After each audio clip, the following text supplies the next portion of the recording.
시간이 됐으므로 우리 자리에서 모두 일어나실까요? 우리 기도하심으로 주님께 예배로 나가겠습니다. 하나님은 영이시니 예배하는 자가 영과 진리로 예배할지니라. 아멘.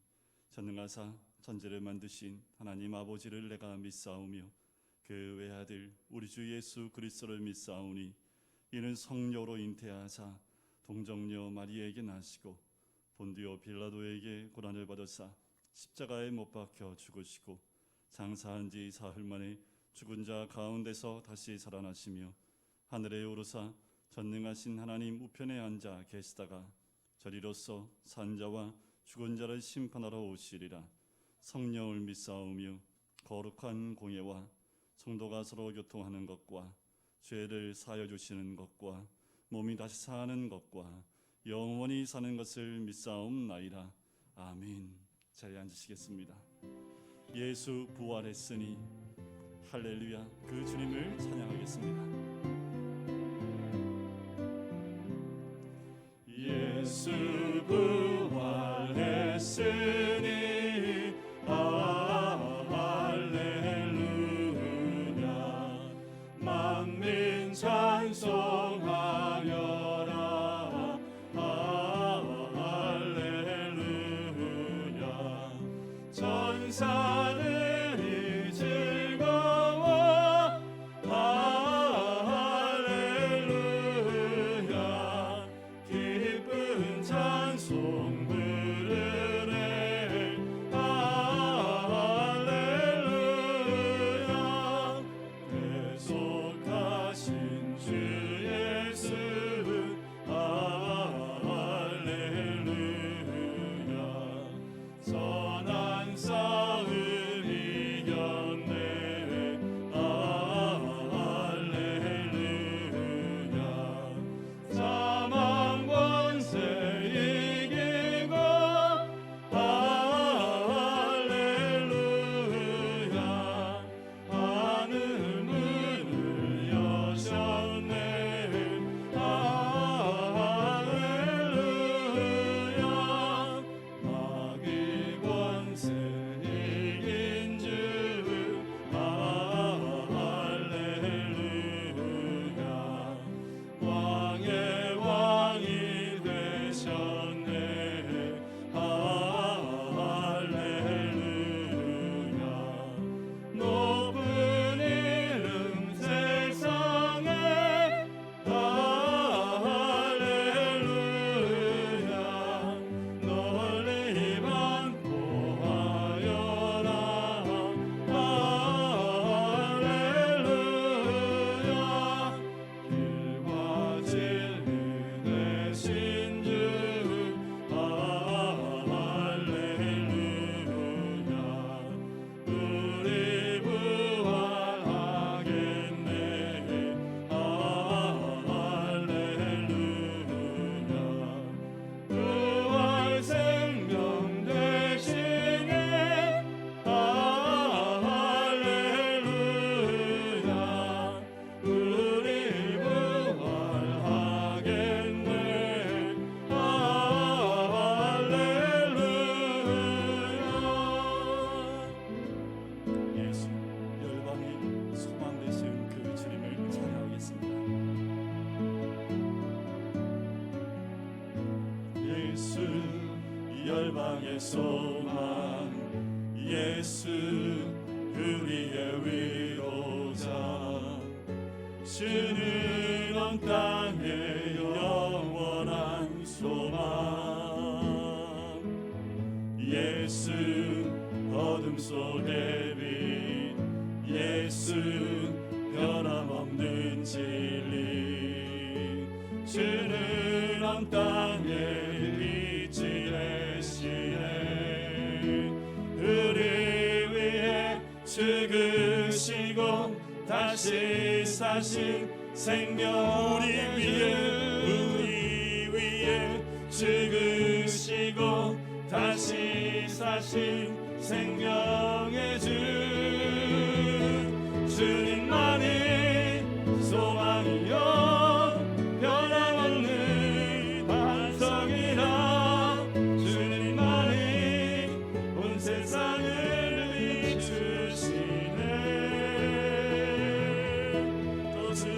죽음에서 부활하신 우리 구주 평강의 왕 주를 믿는 모든 자의 소망 되신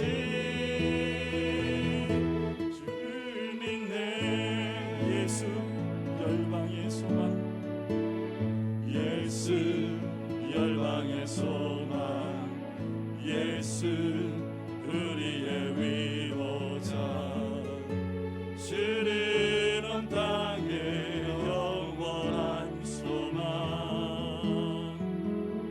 예수 어둠 속의 빛 예수 변함없는 진리 주는 온 땅에 빛이 되시네 우리 위해 죽으시고 다시 사신 생명 우리 위해 죽으시고 다시 사신 생명의 주 주님만이 소망이요 변함없는 반석이라 주님만이 온 세상을 비추시네 또 죽음에서 부활하신 우리 구주 평강의 왕 주를 믿는 모든 자의 소망 되신 주님만이 소망이요 변함없는 반석이라 주님만이 온 세상을 비추시네 또 죽음에서 부활하신 우리 구주 평강의 왕 주를 믿는 모든 자의 소망 되신 주를 믿네 우리 시간 기도할까요? 우리의 소망 되신 그 주님 우리를 위해 죽으시고 다시 사신 생명의 주님 주인 줄 믿습니다. 오늘 이곳 가운데 임재해 주시고 부활의 주님의 참 소망이 우리로 하여금 평강의 그 주님을 바라보고 소망 되신 그 주님을 바라보는 우리들 죽음과 사망 권세를 깨뜨리신 그 주님의 이름을 높여드리며 또한 이 시간 주님께 감사와 영광의 또한 기도로 주님께 나가겠습니다. 함께 기도하겠습니다. 사랑해 주님 감사합니다.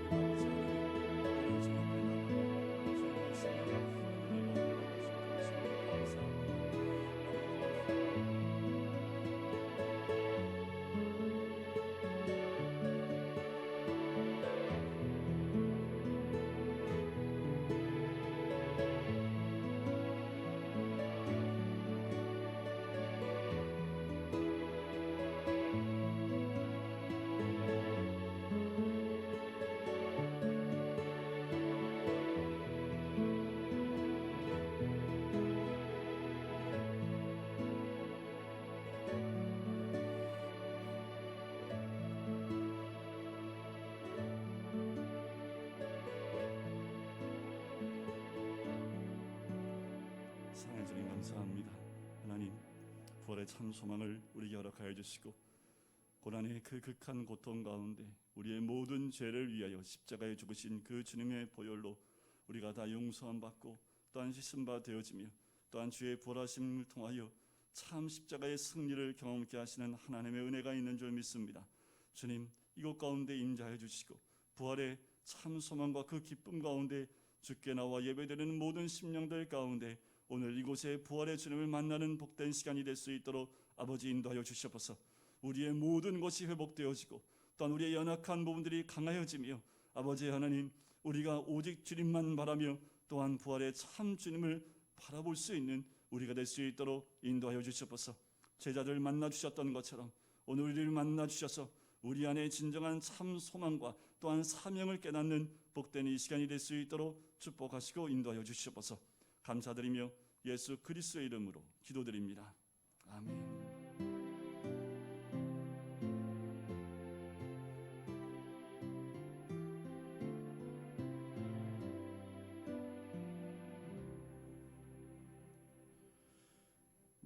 나오신 우리 모든 성도님들을 주의 이름으로 축복하고 사랑과 환영합니다. 오늘은 부활주일이죠. 여전히 사회적 거리두기는 2단계입니다. 아마도 4월 둘째 주까지 계속 연결이 되고 지금 500명이 넘기 때문에 계속해서 2단계가 유지가 되고 있습니다. 무엇보다 개인적 위생을 더 잘 하셔야 되는 시기일 것 같아요. 고난주간 특별 새벽 기도의 은혜 가운데 잘 마쳤습니다. 작년에는 어떻게 해야 될지 몰라서 그냥 온라인으로만 했고요. 올해는 온라인과 또 우리 교회에서 병행해서 함께 할 수 있어서 더 큰 애가 있었습니다. 또 오늘은 부활주일이고 또 광고 이후에 계속해서 성찬식으로 나가도록 하겠습니다. 돌아오는 수요 성경 공부는 민수기를 합니다. 한 주마다 책 한 권씩을 공부하시기 때문에 여러분들이 함께 말씀을 읽고 오시면 더 좋습니다. 그래서 한 주간 동안 민수기 전체 읽고 수요일 날 그 성경 공부에 참여하시면 아마 성경을 더 깊이 아는데 많은 도움이 되실 겁니다. 다음 주에는 정기 재직회가 있습니다. 여러분들 기도해 주시고요. 그리고 오늘부터 생명의 미랄 저금통을 걷도록 하겠습니다. 깜빡하신 거 알고 있기 때문에 다음 주에 한번 더 걷도록 하겠습니다. 여러분들 이번 생명의 미랄은 희망상자 운동회 우리 구청과 함께 교구에 있는 우리 성동구청에 있는 모든 교회들과 그리고 기아 대책본부와 함께 일을 진행하고 있습니다. 수도노회 정기 본노회가 4월 13일 날 동성교회에 있을 예정이고요. 또 한 가지는 저희가 4월 마지막 주가 교회 설립 그 주일이죠. 그래서 항상 그 전날 토요일 날 저희가 교회 대청소를 했었는데 작년에도 못했고 올해도 모이는 것 자체가 어렵기 때문에 올해도 대청소를 다 모여서 하지는 못할 것 같습니다. 그래서 당회에서 우리 공동체별로 이렇게 나눠져 있죠. 구역이. 그래서 공동체별로 시간 괜찮으실 때 나오시면 좋을 것 같고요. 되도록이면 주일날 저희가 오후에 시간이 없죠. 식사를 안 하기 때문에 오후 예배를 안 모이기 때문에 되도록 주일날 오셨을 때 이후 예배 끝나고 오후에 좀 장소를 나눠서 주일날 청소하시는 것도 괜찮겠다라는 생각이 듭니다.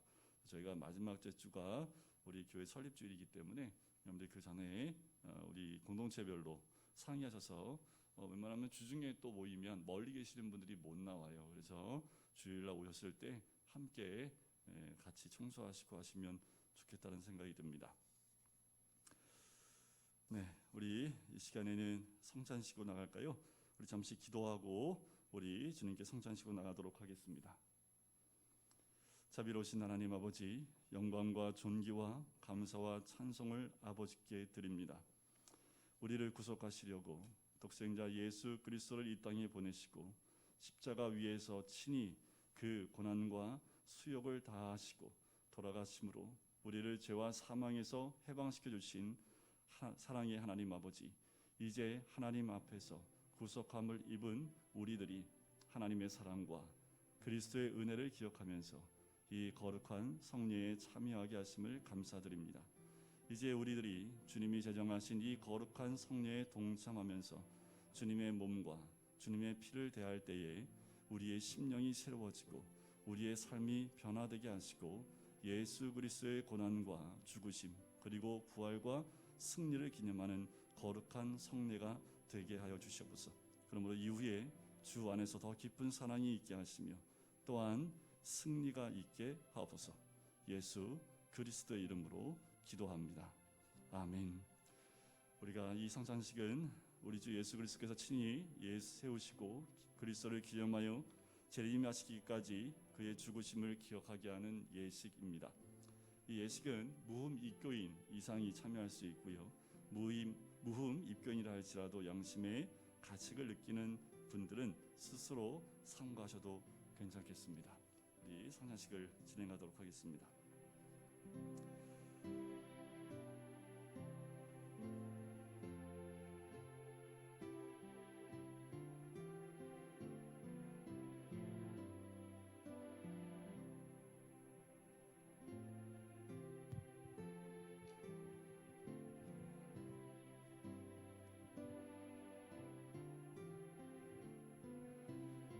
시간 분병을 하도록 하겠습니다.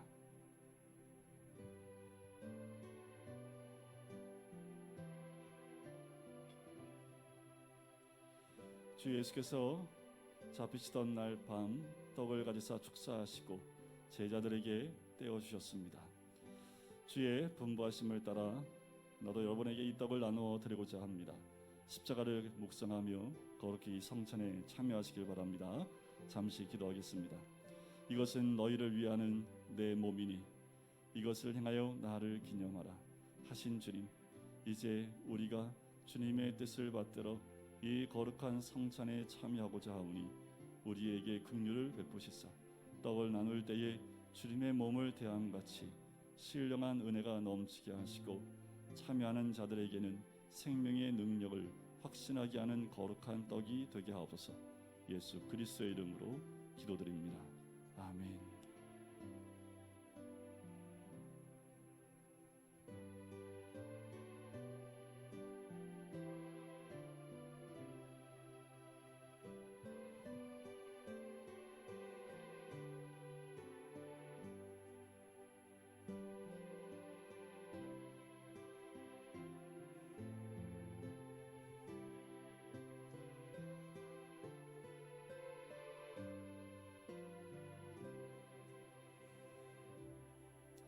내가 너희에게 전하는 것은 주께서 받은 것이니 곧 주 예수께서 잡히시던 밤에 떡을 가지사 축사하시고 떼어 이르시되 이것은 너희를 위하는 내 몸이니 이것을 행하여 나를 기념하라 하시고 식후에 또한 그와 같이 잔을 가지시고 이르시되 이 잔은 내 피로 세운 새 언약이니 이것을 행하여 마실 때마다 나를 기념하라 하셨으니 너희가 이 떡을 먹으며 이 잔을 마실 때마다 주의 죽으심을 그가 오실 때까지 전하는 것이니라.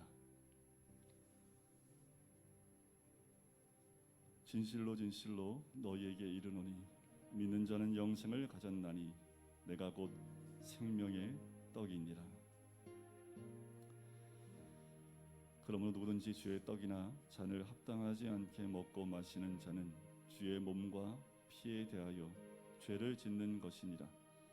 사람이 자기를 살피고 그 후에야 이 떡을 먹고 이 잔을 마실지니 주의 몸을 분별하지 못하고 먹고 마시는 자는 자기의 죄를 먹고 마시는 것이니라.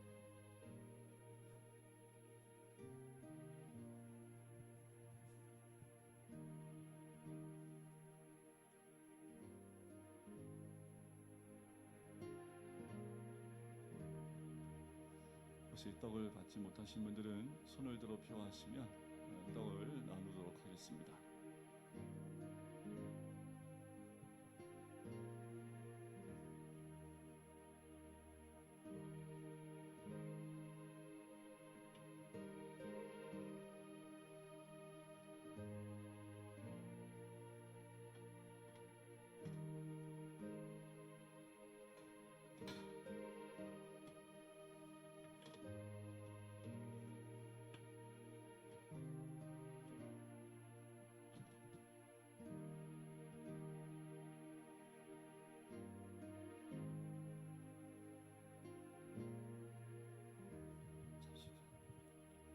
우리 주님께서 식후의 잔을 가지사 축사하신 후에 제자들에게 주시며 가라사대 이 잔은 나의 피로 세운 새 언약이니 이것을 행하여 마실 때마다 나를 기념하라고 하셨습니다.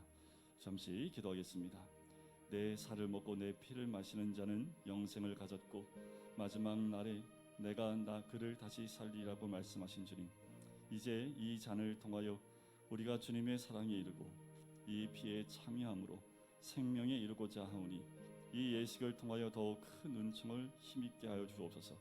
사람이 자기를 살피고 그 후에야 이 떡을 먹고 이 잔을 마실지니 주의 몸을 분별하지 못하고 먹고 마시는 자는 자기의 죄를 먹고 마시는 것이라고 말씀하셨사오니 우리를 이러한 죄악에서 지켜주시오며 더욱 새 힘을 얻어 주의 죽으심을 오실 때까지 증거하는 하나님의 사람이 되게 하여 주시옵소서.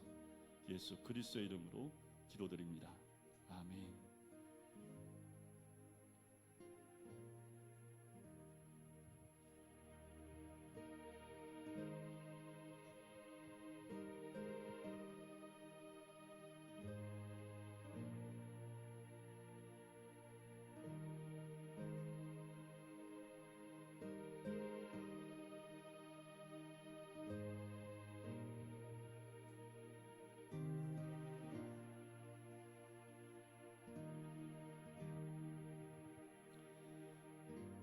먹을 때에 예수께서 떡을 가져사 축복하시고 떼어 제자들에게 주시며 이르시되 받아서 먹으라 이것은 내 몸이니라 하시고 또 잔을 가지사 감사하기도 하시고 그들에게 주시며 이르시되 너희가 다 이것을 마시라 이것은 죄의 사함을 얻게 하려고 많은 사람을 위하여 흘리는 바 나의 피 곧 언약의 피니라. 그러나 너희에게 이르노니 내가 포도나무에서 난 것을 이제부터 내 아버지의 나라에서 새 것으로 너희와 함께 마시는 날까지 마시지 아니하리라 하시니라. 그는 주 앞에서 자라나기를 연한 순 같고 마른 땅에서 나온 뿌리 같아서 고운 모양도 없고 풍채도 없은즉 우리가 보기에 흠모할 만한 아름다운 것이 없도다. 그는 멸시를 받아 사람들에게 버림받았으며 강고를 많이 겪었으며 질고를 아는 자라. 마치 사람들이 그에게서 얼굴을 가리는 것 같이 멸시를 당하였고 우리도 그를 귀히 여기지 아니하였도다. 그는 실로 우리의 질고를 지고 우리의 슬픔을 당하였거늘 우리는 생각하기를 그는 징벌을 받아 하나님께 맞으며 고난을 당한다 하였노라. 그가 찔림은 우리의 허물 때문이요 그가 상함은 우리의 죄악 때문이라. 그가 징계를 받음으로 우리는 평화를 누리고 그가 채찍에 맞음으로 우리는 나음을 받았도다. 우리는 다 양 같아서 그를 행하여 각기 제 길로 갔거늘 여호와께서는 우리 모두의 죄악을 그에게 담당시키셨도다. 아멘.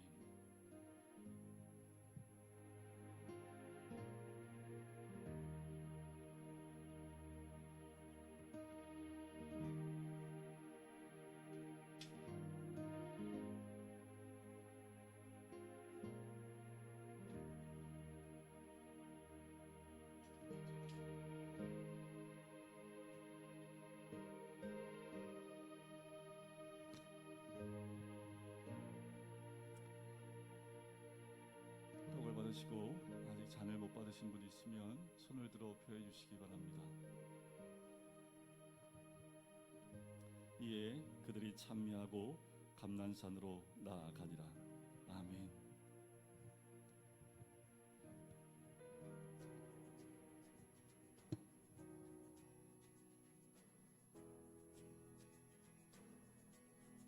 잠시 기도하겠습니다. 사랑해 주님 감사합니다. 하나님, 우리가 주의 살과 피를 먹고 마심으로 주님의 십자가와 또한 그 보혈의 사역에 함께 참여하게 해주심을 감사합니다. 주님이 이 땅에서 우리의 모든 죄를 사하시고 또한 용서하심으로 우리에게 또한 살기를 허락하신 주님, 주님의 크신 은혜 가운데 나가는 우리 한심령 될 수 있도록 축복하여 주시옵소서. 감사드리며 예수 그리스도의 이름으로 기도드립니다. 아멘.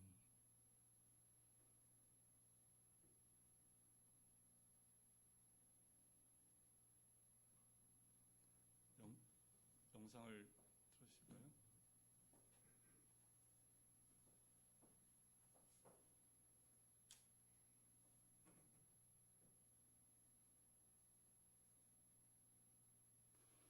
네, 말씀을 그냥 보도록 하겠습니다. 마태복음 28장 말씀입니다. 마태복음 28장 16절부터 20절까지 말씀입니다. 제가 말씀을 봉독해 드리도록 하겠습니다. 열한 여자가 갈릴리에 가서 예수께서 지시하신 산에 이르러 예수를 배웁고 경배하나 아직도 의심하는 사람들이 있더라. 예수께서 나와 말씀하여 이르시되 하늘과 땅의 모든 권세를 내게 주셨으니 그러므로 너희는 가서 모든 민족을 제자로 삼아 아버지와 아들과 성령의 이름으로 세례를 베풀고 내가 너희에게 분부한 모든 것을 가르쳐 지키게 하라. 볼지어다 내가 세상 끝날까지 너희와 항상 함께 있으리라 하시니라. 아멘. 오늘 주님의 부활하신 크신 은혜가 우리의 모든 심령 가운데 임하는 줄 믿습니다. 예수님께서 부활하신 이후에 제자들을 몇 차례 만나 주셨지요. 여러분, 우리는 부활의 주님을 만난 사람들인 줄 믿습니다. 그럼에도 불구하고 우리가 다시 주를 만난 제자들의 말씀을 나눠야 될 이유가 제자들도 예수님을 처음 만나는 것이 아니지요. 부활 이후에 예수님을 몇 차례 만났던 장면들을 사복음서를 통해서 우리는 보면 알 수 있습니다. 오늘 본문의 배경은 제자들이 갈릴리라는 곳에 가서 예수께서 지시하신 한 산에 이르는 것으로 시작을 합니다. 그 산은 예수께서 명하신 산이다라고 얘기를 하지요. 예수님이 부활하신 이후에 여인들을 만납니다. 그 여인들이 부활의 소식을 천사들의 메시지를 들어서 전하게 됩니다. 예루살렘이 아닌 갈릴리로 집합하라는 명령을 전하게 되지요. 제자들은 여인들의 말을 듣고 모이게 된 겁니다. 자, 여기서 우리가 한 두 가지 사실을 발견할 수 있습니다. 먼저 예수님의 제자가 몇 명이었습니까? 12명이었지요. 그런데 오늘 16절에는 몇 명으로 나와요? 11명으로 기록되어 있다는 사실이지요. 그러면 12명 가운데 누가 빠져 있습니까? 우리가 다 알고 있듯이 가룟 유다라는 제자가 빠져 있습니다. 가룟 유다는 원래 제자가 아니었습니까? 처음에 예수님의 제자로 시작했던 그런 사람입니다. 그런데 끝은 어떻게 됐어요? 끝은 잘못 선택을 하게 되지요. 사단의 유혹에 빠져 예수님을 팔게 되었고요. 결국 자살하게 되는 사람이 가룟 유다입니다. 왜 그랬을까요? 그 영광의 자리 가운데 주님의 부르심을 따라 순종하여 갔던 가룟 유다인데 왜 예수님을 파는 자리까지, 자살하는 자리까지 가게 되었을까요? 그 이유를 좀 찾아본다면 첫 번째는 그의 교만 때문입니다.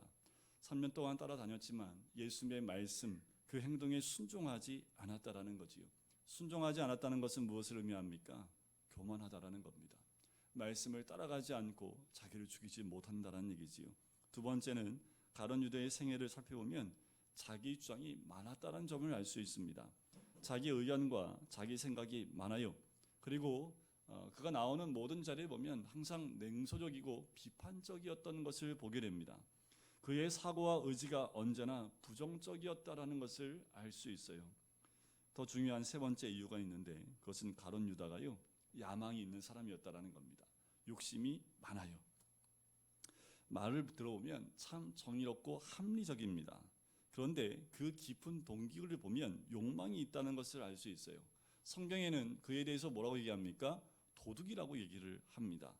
왜냐하면 동교에 관심이 있었기 때문이고 동교를 맡았을 뿐만 아니라 또 자기가 원하는 대로 썼다라는 것을 성경에서 기록하고 있습니다.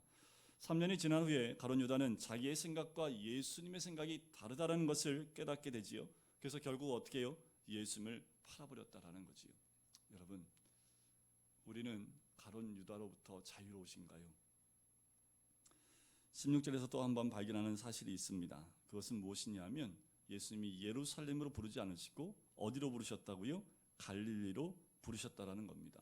왜 예수님은 그 예루살렘으로 부르지 않으시고 갈릴리로 부르셨을까라는 거예요. 여기에는 깊은 숨은 의미가 있습니다. 사실 예루살렘은 예수님에게도 또한 기독교에도 굉장히 중요한 장소입니다. 왜냐하면 모든 사건이 어딜 중심으로 일어나냐면 예루살렘을 중심으로 일어납니다. 예수님의 탄생은 어디에 있었던가요? 예루살렘 주변에서 있었지요. 십자가에 못 박혀 돌아가신 곳이 어디입니까? 예루살렘입니다. 부활하신 곳 어디입니까? 예루살렘입니다. 성령 강림 사건이 있었던 곳은 또 어디입니까? 바로 예루살렘이었습니다. 기독교의 모든 사건들, 예수님과 관계된 모든 사건들을 보면 가장 중요한 사건들이 예루살렘으로부터 임했던 것을 알 수 있습니다. 그런데 하나님은 제자들을 어디로 불러요? 그 예루살렘으로 부르지 않으셨다라는 거예요. 어디로요? 갈릴리로 부르십니다. 여러분들 갈릴리는 어떤 곳입니까? 예수님이 자라난 곳이지요. 어떻게 보면 예수님의 영적 고향입니다. 제자들과 함께 울었던 곳, 제자들과 함께 웃고 또 기적을 베풀고 말씀을 나눴던 것이 어디입니까? 갈릴리라는 곳이에요. 여러분, 갈릴리 있으십니까? 일할 수 있는 예루살렘도 필요하겠지만 내 영혼을 깊이 변화시킬 수 있는 예수 그리스도와의 비밀스러운 은혜의 관계에 들어갈 수 있는 이 갈릴리가 필요한 거지요. 예수를 믿는 구원의 기쁨, 죄 용서의 기쁨, 하나님의 자녀가 된 감격을 경험할 수 있는 곳, 바로 그곳이 예수님의 갈릴리였습니다. 예루살렘 보면 외향적이고 사건 중심이라고 한다면 갈릴리는 내면적입니다. 영적인 고향과 같은 곳이지요. 예수님께서는 사건 중심이었던 예루살렘으로 제자를 부르지 않으시고요, 영적인 변화의 산실인 갈릴리를 택하셨어요. 제자들을 다시 두 번째 탄생하게 하고 두 번째 사명을 맡기시는 겁니다.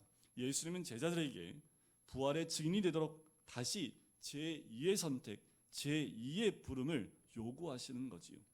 여러분, 우리 모두는 구원의 부름을 받았습니다. 그런데 중요한 것은 두 번째 부름을 받았냐라는 거예요.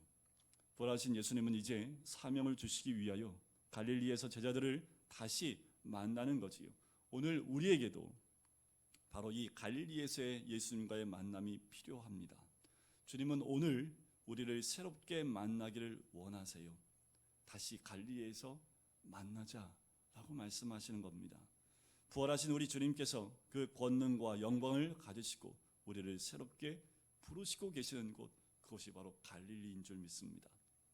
저는 또 말씀을 준비하면서 주중에 또 말씀을 드렸지만 우리의 갈릴리가 금강교회가 되었으면 좋겠습니다. 교회만 나오면 예수를 만날 수 있는 그런 곳이 되었으면 좋겠다라는 생각이 들어요. 그리고 교회뿐만이 아니라 여러분 있는 모든 자리가 부활의 주님을 만나는 갈릴리가 되었으면 좋겠습니다. 우리 옛 어르신들을 보면 장독대가 그곳이었지요. 그냥 몰래 장독대에 올라가서 무릎을 꿇으면 그곳이 예수님을 만나는 자리였고, 부뚜막에 그냥 무릎 꿇었던 우리 어머님들을 보시면 그 부뚜막이 우리에게는 또 갈릴리와 같은 역할을 했던 것이지요. 지금은 어디일까요? 책상 밑으로 기어 들어갔습니까? 그러면 책상 밑이 갈릴리일 수 있습니다. 중요한 것은 여러분들 갈릴리가 있어야 된다라는 거예요. 주님의 두 번째 부르심에 응답할 수 있는 그 갈릴리가 필요한 거지요. 그러면 그 갈릴리에서 제자들은 어떤 경험을 하게 됩니까? 17절을 보시면 예수님을 배웠고 경배하나 아직도 의심하는 사람들이 있더라. 자, 첫 번째가 뭡니까? 그 약속 장소에 갔더니 누가 계세요? 예수님이 계시는 거예요. 바로 갈릴리에서 일어난 사건은 예수님을 만나는 사건이 있다라는 거예요. 성도 여러분, 예수님을 만나는 사건보다 더 위대한 사건이 어디에 있습니까? 일보다 더 중요한 것은 예수님을 만나는 거지요. 봉사보다 더 중요한 것은 바로 예수님을 만나는 겁니다. 우리가 예수님을 만날 수 있게 되길 바랍니다. 여러분들 예수님 만나고 싶으면 언제든지 그 갈릴리를 찾아가 예수를 만날 수 있는 그 자리로 나가시길 간절히 소원합니다. 자, 제자들은 예수를 만났지요. 이때 제자들의 마음은 어땠을까요? 근데 이게 신앙입니다. 부활의 주님을 만나는 그 순간, 그것이 신앙이에요. 제자들 마음 가운데 부활의 주님을 만났을 때 그 마음은 어땠을까요? 감격 아니었을까요? 감동 그 자체 아니겠습니까? 죽은 줄 알았는데, 모든 것이 끝난 줄 알았는데 승리를 외치시는 그 부활의 주님을 만났을 때 그 감격과 감동, 그런데 그것을 잃어버리면 뭐만 남는지 아세요? 형식만 남습니다. 교리만 남게 돼요.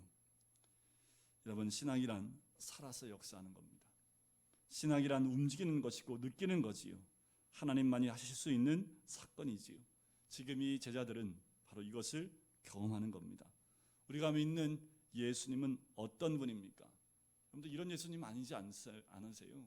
내 성격 하나 바꾸지도 못하시고 아무런 영향력도 주지 못하는 예수, 내 성격 하나, 인격 하나 고치지 못하고 교회를 오래 다녔지만 그렇게 기도했지만 아무 변화 없는, 무슨 역사가 있었든 아무런 것도 느낄 수 없는 그런 예수, 무능력한 예수가 아니라는 거예요. 저는 오늘 우리의 신앙이 부활 신앙이기를 바랍니다. 살아 움직이는 신앙, 역사하는 신앙, 생동하는 신앙이기를 간절히 소원합니다. 신앙은 바로 그 모습입니다. 정체 있고 뒤로 물러가고 후퇴하는 신앙이 아니라 늘 살아서 움직이는 신앙이지요. 제가 제 사무실에 생물을 2개 키웁니다. 마리모라는 걸 키우고요, 물고기 1마리를 키우고 있습니다. 물고기가 알을 낳는다고 했는데 얘는 알은 안 낳고 저 혼자만 잘 살아요. 생물을 살리는데 아침마다 가면 얘가 살았나 죽었나 확인하는 것부터 시작하는데 불을 딱 켜면 반응해요. 제가 가면 아직도 무서운가 봐요. 제가 가면 막 헤엄쳐 다닙니다. 아, 살아있네. 여러분, 주님이 가만히 우리 만나러 오셨을 때 가만히 있으면 우리 목은 뭐 한 거예요? 죽은 거예요. 죽은 신앙으로는 우리 주님 만날 수 없습니다. 역동하고 움직이고 살아 움직이는 거지요. 예수 만났을 때 제자들의 반응입니다. 보실까요? 예수님 만나고 난 다음에 어떻게 해요? 경배하는 모습이 나옵니다. 부활하신 예수님을 만났으니 어떻게 경배 안 할 수 있습니까? 그 앞에 엎드리지요. 그 놀라움에 경배를 할 수밖에 없지요. 주님, 당신은 주님이십니다. 영광을 받아주십시오. 당신은 죽음을 이기셨습니다. 승리하셨습니다. 라는 믿음의 고백으로 경배할 수밖에 없는 거지요. 진정한 예배는 부활하신 예수님을 만날 때 일어나는 겁니다. 근데 또 하나의 반응이 있어요. 17절 뒷부분에 나오지요. 제자들 가운데 또 뭐 하는 사람이 있어요? 의심하는 사람도 있었다라는 거예요. 여기에는 단 한 명도 의심하는 분이 없기를 주의 이름으로 간절히 소원합니다. 여러분들, 이 앞에 누가 있어요? 예수님이 눈앞에 있어요. 그래서 경배를 해요. 근데 그 마음 가운데 무슨 마음이 있어요? 의심하는 마음이 있어요. 그러니까 여러분들 얼마나 대단해요. 예수님 눈에 보이지 않는데 믿고 지금 부활의 주님께 예배드릴 수 있다는 게 얼마나 큰 은혜입니까? 바로 눈앞에 부활하신 주님이 눈앞에 서 있음에도 불구하고 의심을 해요. 여러분들, 이거는요, 부활의 주님 만나도 믿지 않으려면 안 믿습니다. 하나님이 보여주면 내가 믿을게, 보여줘도 그런 사람은 안 믿어요. 어떠한 얘기를 해도 믿지 않습니다. 왜냐하면 믿지 않으려는 굳은 의지가 있습니다. 네가 어떻게 해봐라 내가 믿나 하는 그 마음이 있으니 어떠한 죽었다 누가 살아나도요 절대로 안 믿습니다. 오죽하면 예수님이 부활하신 예수님이 눈앞에 있는데도 의심을 해요. 이거는 강한 의지가 있지 않고서는 이 불신앙은 생길 수 없는 겁니다. 우리 가운데 이런 마음이 없기를 간절히 소원합니다. 근데 더 놀라운 사실이 하나 더 있습니다. 부활의 주님이 눈앞에 있는데 믿지 않는 그 사실보다 더 놀라운 사실 하나를 발견하는데 그것이 예수님의 모습입니다. 믿지 않는 사람한테 뭘 줘요? 명령을 주시는 거예요. 믿지 않고 의심하고 있는 그 사람에게, 삐뚤어진 마음을 가진 사람에게, 진리를 보고도 믿지 않으려는 그 사람들을 예수님이 택하셨다는 사실입니다. 누굴 보면 알 수 있어요? 저를 보면 알 수 있습니다. 믿음이라는 것 하나도 찾아볼 수 없는 가정에서 태어나 믿음이 뭔지도 모르고 예수님이 누군지도 모르고 태어났는데 택하셨다라는 거예요. 이거보다 더 큰 놀라운 사실이 어디 있습니까?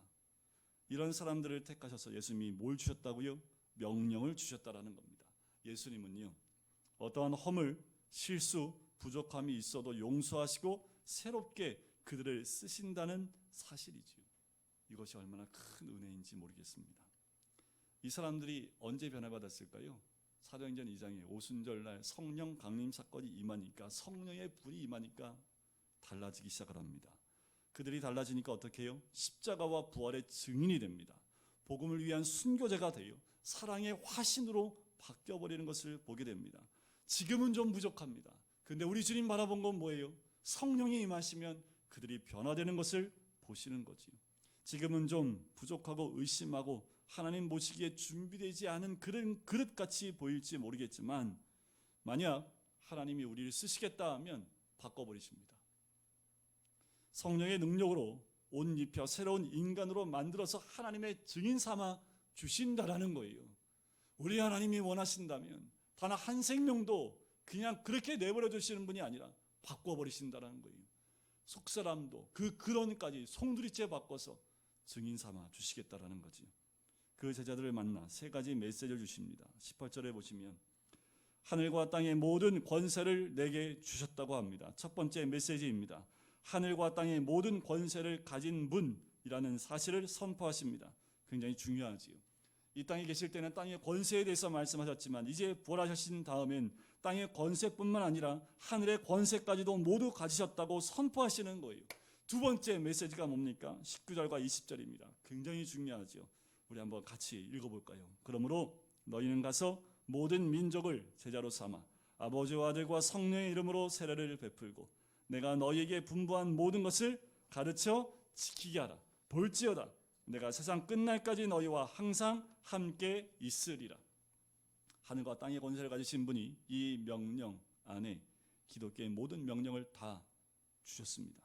이 명령 하나를 우리의 일생에 성취한다면 여러분들 우리는 하나님 뜻을 다 이룬 거예요. 그만큼 중요한 명령입니다. 이 명령의 의미는 두 가지예요. 엄청난 명령인데 먼저는 성경 전체를 요약하고 있는 명령입니다. 우리 이 명령에 별명을 붙이는데 보통 뭐라고 얘기하냐면 지상 최대의 명령이다라고 별명을 붙여요. 또 다른 의미는 이 명령을 누구에게 주었다고요? 불완전하고 의심하는 사람들에게 주었다라는 겁니다. 11명의 사람들, 비겁하고 변덕스럽고 큰 소리 잘 치고 뒤로 가서 딴짓하는 이런 사람들에게 이 명령을 주셨다라는 거예요. 성경 전체를 누구한테 맡긴 거예요? 이런 변덕스러운 사람들한테 맡겼다라는 겁니다. 비겁하고 모른다 부인하고 도망쳤던 그 사람들에게 맡겼다라는 거지요. 그리고 승천하십니다. 여러분들 우리 주님 얼마나 믿음이 좋으신지 모르겠어요. 그런데 이 지상 명령, 선교 명령을 잘 이해하기 위해서는 성경에 나타난 핵심적인 명령 3가지를 또 볼 필요가 있습니다. 여러분들 성경에 나온 가장 첫 번째 명령이 뭐냐면 창세기 1장 28절에 나오지요. 생육하고 번성하여 땅에 충만하라. 땅을 정복하라. 바다의 물고기와 하늘의 새와 땅에 움직이는 모든 생물을 다스리라. 이것이 첫 번째 창조된 인간에게 주신 첫 번째 명령입니다. 우주 만물을 창조하시고 그것을 다스릴 수 있는 권한을 우리에게 주셨고, 내가 만들어 놓은 이 지구를 잘 관리해라. 여기서 너는 생육하고 번성하라. 땅이 충만하라. 땅을 다스리라. 우리는 이것을 문화명령이라고 얘기를 합니다. 그런데 죄로 타락한 인간이 제일 먼저 한 게 뭐예요? 자연을 파괴하기 시작하고 망가뜨리기 시작을 하는 거지요. 하나님의 명령은 생육하고 번성하고 땅이 충만하고 정복하고 다스리라는 명령입니다.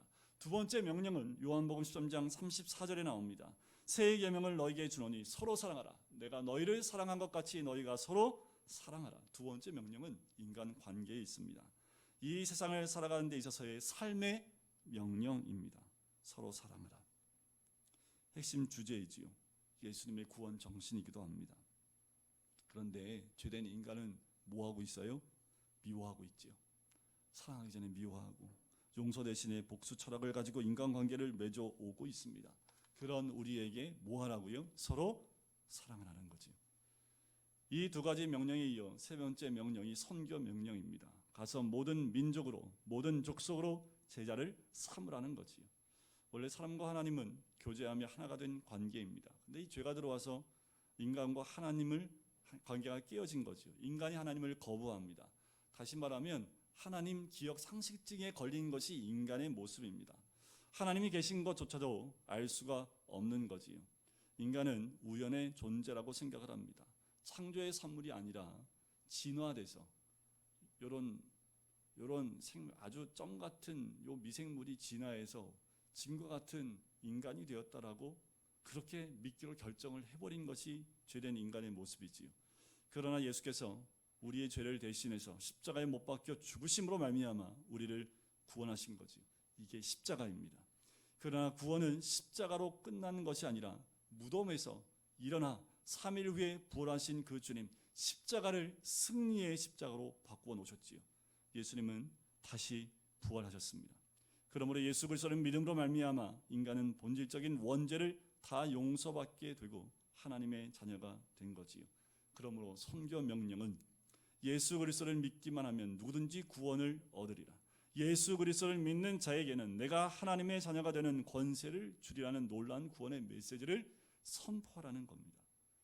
죄의 기억 상실증, 하나님 기억 상실증 이런 것에 걸려서 하나님의 이름을 잃어버린 모든 인간에게 이 메시지를 전하라 말씀하시는 거지요. 이 명령 안에 문화 명령, 삶의 명령 그 모든 것이 다 포함되어 있습니다. 그래서 이것을 지상 최후의 최대의 명령이라고 하는 거지요. 여러분들 교회가 왜 존재합니까? 여러분들 우리가 이 세상에 존재하는 이유가 뭘까요?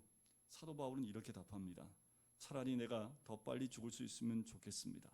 주님을 만났기 때문입니다. 그러나 죽지 않고 이 세상에 남아있는 이유는 복음을 전하기 위해서입니다. 그래요. 우리는 그리스도를 증거하기 위해 이 세상에 남아있는 줄 믿습니다. 우리의 목표는 이 세상에서 생명을 연장하여 살고 있는 유일한 목표는 바로 그리스도를 전하기 위해서입니다. 조금 더 심하게 얘기한다면 결혼도요, 사업도요, 건강도, 오래 사는 것도 바로 가서 모든 족속으로 제자를 삼으라는 명령을 성취하기 위해서입니다. 그런데 이 명령은 우리가 감당할 수 없지요. 교회가 감당할 수 없습니다. 그러나 예수님께서 승천하시면서 이 명령을 행할 수 있는 힘을 주시겠다 분명히 약속하셨습니다. 그것이 사도행전 1장 8절 말씀이지요. 오직 성령이 너희에게 임하시면 너희가 권능을 받고 예루살렘과 온 유대와 사마리아와 땅끝까지 이르러 내 증인이 되리라. 예수님은 우리에게 사랑을 말씀하셨고 우리는 사랑할 수 없지만 전도도 할 수 없지만 그렇지만 주님은 이렇게 말씀하세요. 너는 순종하고 기도하고 믿고 나가기만 하라. 사람의 마음을 변화시키는 것은 내가 하겠다라는 거예요. 여러분들, 우리는 사람을 변화시킬 수 없습니다. 우리는 사람으로 하여금 예수 믿게 만들 수 없어요. 누구를 사랑하고 전도하는 것은 내 인격과 내 말로 하는 것이 아니라 주님이 하시는 겁니다. 선교는 교회가 하는 것도 아니고 교인도 하는 것이 아니라 바로 하나님이 하시지요. 그럼 어떻게 하세요? 누굴 통해서 하십니까? 우리를 통해서, 바로 우리의 순종을 통해서 하시는 거지요. 우리가 믿음과 순종을 하나님께 내어놓기만 하면 우리를 통해서 세계는 변화될 줄 믿습니다. 하나님 우리를 통하여 세계를 변화시키기를 원하세요. 이것이 선교 명령이고 지상 명령입니다. 사업해서 돈을 왜 벌까요? 돈을 왜 벌까요? 우리가? 정답은 뭐예요? 선교하기 위해서. 그런데 직업을 왜 주셨어요? 거기서 만나는 사람들에게 뭐 하라고요? 선교하라고요. 남아있는 우리 생애에서 마지막으로 유일하게 감당해야 될 목적과 사명 딱 한 가지입니다. 가서 모든 족속으로 제자를 삼아라. 땅을 정복하고 땅을 다스리라. 그리고 서로 사랑하라는 거예요. 병들었든지 건강하든지 부자이든지 가난하든지 능력이 있든지 없든지 우리 모두는 선교를 위하여 존재하는 줄 믿습니다. 이렇게 명령하신 주님께서 놀라운 말씀을 덧붙여 주시는 거지요. 그것이 20절 맨 뒤의 내용인데 좀 풀어드리면 이런 거예요. 그것은 내가 감당할 수 없는 명령이다. 내가 인간적으로 도저히 이해할 수 없는 명령이다. 그렇지만 걱정하지 마라. 세상 끝날까지 내가 너희와 항상 함께 있을 것이다. 그래서 우리는 할 수 있는 거죠. 여호수아 1장 5절 이하의 말씀을 보면 모세가 죽은 후에 하나님이 여호수아에게 이런 말씀을 하십니다. 너의 평생에 너를 능히 당할 자가 없을 것이다. 내가 모세와 함께 있었던 것 같이 너와 함께 있을 것이고 나는 너를 떠나지 않을 것이고 나는 결코 너를 버리지 않을 것이다. 내가 어디로 가든지 나 여호와 너와 함께 할 것이다. 말씀을 지켜라. 율법대로 행하라. 그러면 내가 형통하리라. 이 말씀은 지금 우리에게도 유효한 말씀이지요. 우리 주님 우리에게 말씀을 하십니다. 두려워 말아라. 나는 너와 함께 할 것이다. 너를 버리지 아니할 것이다. 내가 순종하기로 결정했느냐? 나는 끝까지 책임지겠다. 병들었느냐? 걱정하지 말아라. 돈이 없느냐? 걱정하지 말아라. 조직이 없느냐? 사람이 없느냐? 걱정하지 말아라. 내가 정말 이 명령이 하나님으로부터 온 말씀인 줄 믿고 순종하고 앞으로 나가기만 하면 내 생애가 형통할 것이다. 모든 것을 다 허락할 것이다. 돈은 하나님의 것이다. 건강도 하나님이 주신다. 사람도 하나님이 주신다. 방법도 하나님이 주신다. 너는 믿고 나아가기만 하라. 우리는 또 우리 교회는 이 명령을 받아야 되는 거지요. 주님은 우리로 하여금 세계를 변화시키기를 원하고 계십니다. 근데 세상을 보세요. 전쟁 소리, 총소리, 미얀마에선 지금도 많은 영혼이 죽음을 맞고 있지요.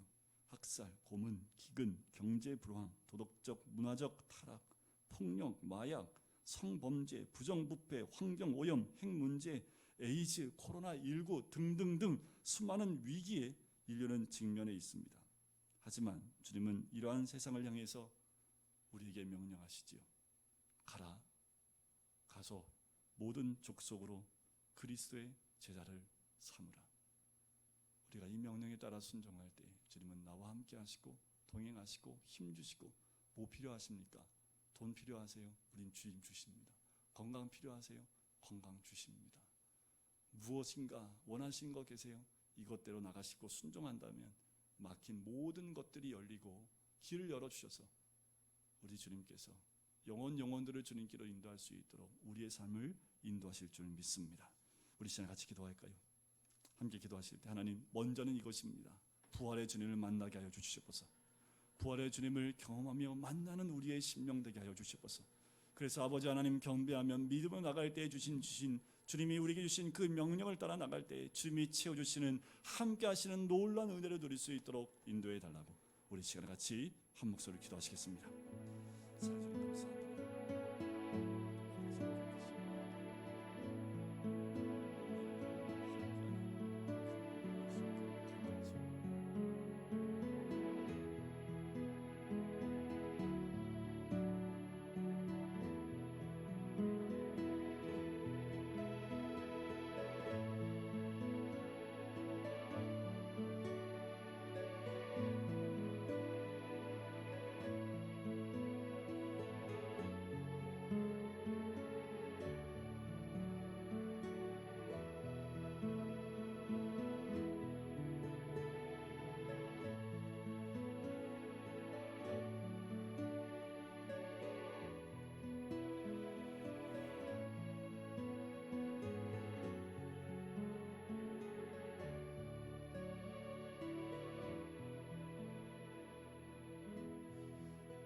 주님, 매년 반복되어지는 부활절과 고난주간을 맞이하지만 정말 중요한 것은 주님을 만나는 갈릴리가 우리 가운데 있기를 소원합니다. 이제는 아버지 하나님 주를 만남으로 믿음 가운데 나아가며 주님이 아직 연약하지만 우리에게 허락하신 그 명령 순종하여 나갈 때에 우리에게 막혀있던 모든 환경이 열리고 형통의 놀라운 은혜를 누리게 될 줄 믿습니다. 주님, 우리가 깨어있게 인도하여 주시고 주님, 이 땅에 우리가 그리스도인으로 사는 이유가 무엇인지를 깨닫고 그 사명을 감당해 나갈 수 있는 우리 모두가 될 수 있도록 축복하여 주시옵소서. 감사드리며 예수 그리스도의 이름으로 기도드립니다. 아멘. 우리 진정한 예배가 숨쉬는 교회, 우리 찬양 드리면서 봉헌하도록 할까요?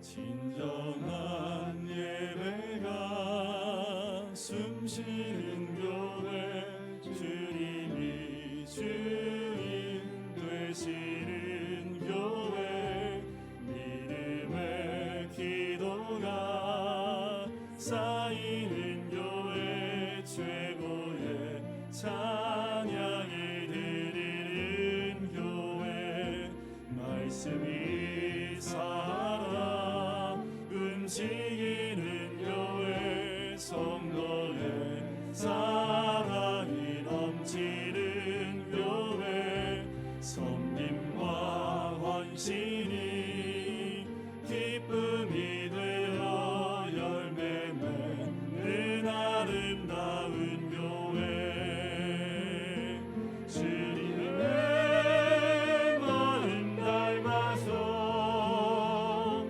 이웃을 사랑하는 교회, 주님의 영광을 위해서 빛 대신 주님 전하는 교회. 우리 모두 자리에서 일어나시겠습니다. 사랑의 불꽃이 활짝 피어나 날마다 사랑에 빠지는 교회, 주께서 사랑하는 우리 교회가 이런 교회 되게 하소서. 기도하겠습니다. 사랑해 주님 감사합니다. 부활의 참 주님, 부활하신 그 주님을 만나는 자리 가운데 우리가 나와 아버지 하나님, 우리의 몸과 마음과 시간과 우리의 예물을 주님께 올려드리게 해주심을 감사합니다. 하나님, 우리에게 허락하신 그 명령을 따라 우리가 나아가 주의 복음을 전할 수 있는, 하나님 나라를 전할 수 있는 우리의 모든 심령 될 수 있도록 인도하여 주시옵소서. 날마다 부활의 주님을 만나며 그 만남의 감격 가운데 살아있는 그 믿음 가운데 나아가 주님의 크신 은혜를 함께 나누는 주의 백성 될 수 있도록 축복하여 주시옵소서. 이제는 예수 그리스도의 은혜와 하나님 아버지의 사랑하심과 성령의 교통하심이 주님이 허락하신 그 명령을 따라 순종하여 나가기를 소원하는 우리 모든 성도님들 머리 위에, 가정 위에, 사업터 위에, 환우들 머리 위에 이제부터 영원까지 함께 하시기를 간절히 축원하옵나이다. 아멘.